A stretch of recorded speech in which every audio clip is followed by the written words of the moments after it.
আজ পবিত্র লাইলাতুল মেরাজ, যা শবে মেরাজ নামেও পরিচিত।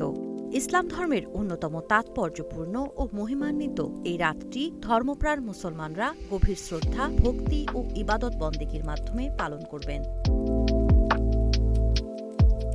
শবে মেরাজ মহানবী হযরত মুহাম্মদ সাল্লাল্লাহু আলাইহি ওয়াসাল্লামের জীবনের এক ঐতিহাসিক ও অলৌকিক অধ্যায়।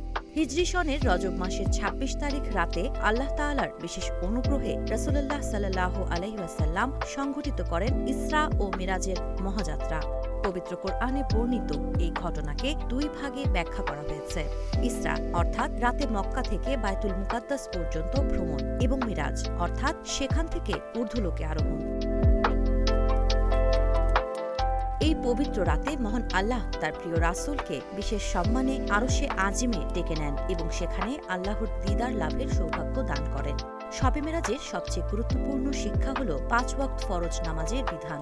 মানবজাতির জন্য এই মহামূল্যবান নির্দেশনা নিয়ে প্রিয় নবী সাল্লাল্লাহু আলাইহি ওয়াসাল্লাম পৃথিবীতে ফিরে আসেন এবং উম্মতের কাছে তা পৌঁছে দেন। মুসলমানদের জীবনে শবে মেরাজের গুরুত্ব অপরিসীম। এই রাত আত্মশুদ্ধি, তওবা ও আল্লাহর নৈকট্য লাভের এক অনন্য সুযোগ। তাই ধর্মপ্রাণ মুসলমানরা আজকের এই মহিমান্বিত রাতে মসজিদে মসজিদে, নিজ নিজ ঘরে এবং বিভিন্ন ধর্মীয় প্রতিষ্ঠানে কুরআন তিলাওয়াত, জিকির আজকার, নফল নামাজ ও দোয়া মোনাজাতে লিপ্ত থাকবেন। আল্লাহর রহমত, ক্ষমা ও সন্তুষ্টি অর্জনই এই রাতের মূল লক্ষ্য। পবিত্র শবে মিরাজ উপলক্ষে ইসলামিক ফাউন্ডেশন বাংলাদেশ আজ বাদ জুমা বায়তুল মুকাররম জাতীয় মসজিদে আলোচনা সভা, দোয়া ও মোনাজাতের আয়োজন করেছে।